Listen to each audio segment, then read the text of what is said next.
او دویمه غټه فتنه چې ده هغه د زنانو ده. د غزواتو بعضو کې به د کافرو زنانه میدان جنگ ته راوستي، دې دپاره چې دا مسلمانان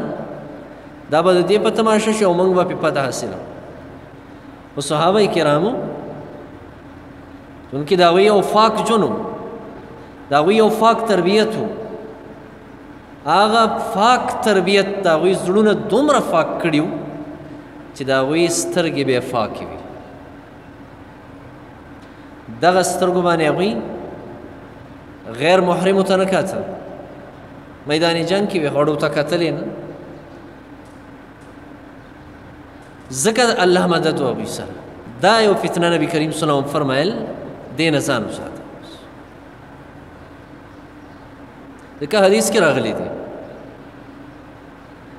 چې کلم یو زنانه او یو سړی دا یو ځای کې ځان له کېناستل دوه په دوه باندې، دفتر کې دوه په دوه ناست، اسپتال کې دوه په دوه ناستي، بل ځای او مگر د دوی دریم چې دی هغه شیطان دی، دریم ورسره شیطانی. ځکه عایشه رضی الله عنها فرمایي چې د نبی کریم صلی الله علیه وسلم لاس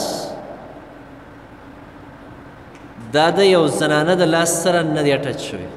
ځکه بیعت هغه به سړو سره په لاس باندې کوو، او زنانو سره به صرف د زبان او د ژبې خبرې وي،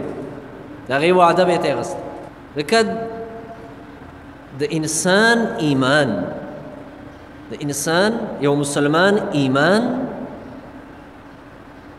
د دې دپاره زهر چې دی زهر، او د دې ایمان د ختمېدو چې کومه ذریعه ده د ټولو نه زیاته هغه ده د غیر محرم زنانو سره ناسته فاسته. تر دې چې علماو دا فرمایلي چې که چرې یو عالم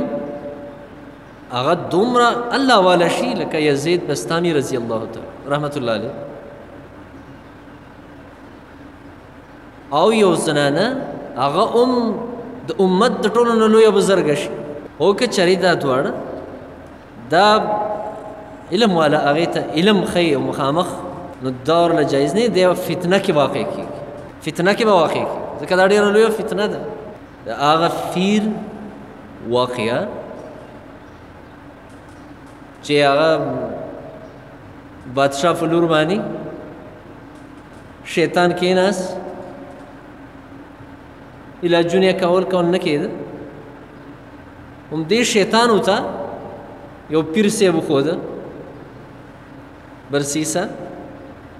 چې هغه لی بوځئ دې باندې پیریان دي، نو دا پیریان به ترې نه پاسي. هلته یې چې کله بوتله هغلته یې د هغه پیر صاحب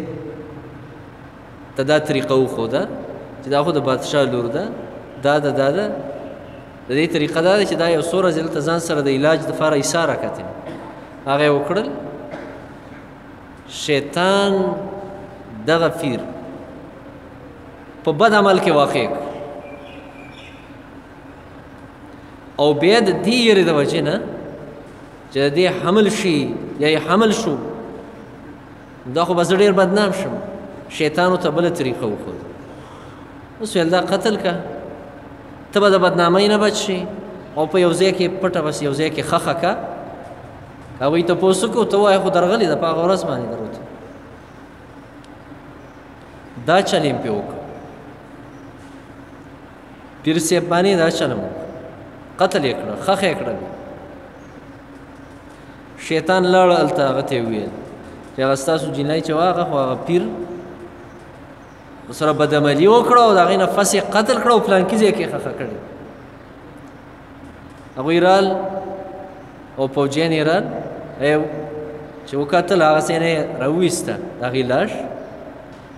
پیر صاحب یې ګرفتار کړه، پانسۍ حکم پرې وخوت چې دی به پانسي کېږي. بیا ورله شیطان راغی یعنې د پانسۍ په ټیم کې او ته ویل پیره بچ کولی دې شم خو په یو شرط دې پانسۍ نه به دې بچ خو په یو شرط او هغه شرط دا دی چې بس صرف ما ته دې خپو کې دا تندی کېده بس سجده راته ولګه بیا به دې زه بچ دغه چل یې په پیر صاحب باندې وکړه د شیطان په خپو کې سر کېښود تندی ورته ولګاوه سجدې ورته ولګوله او بیا ترې نه روان شو دا اوس د خپل کار پانسي شو د کوپر په حالت کې پانسي شو ځکه خلک وایي چې بې علمه شیخي کې چې بې علمه شیخي کې نو دا کوپر دی بس دا دا واقعه یعنی دا د زنانه او د ښځو د فتنې متعلقه یو واقعه ده او نور حکمتونه هم پکې ډېر ځکه نبي کریم صلی الله علیه وسلم دا وفرمایل چې دې فتنې نه ځان وساتئ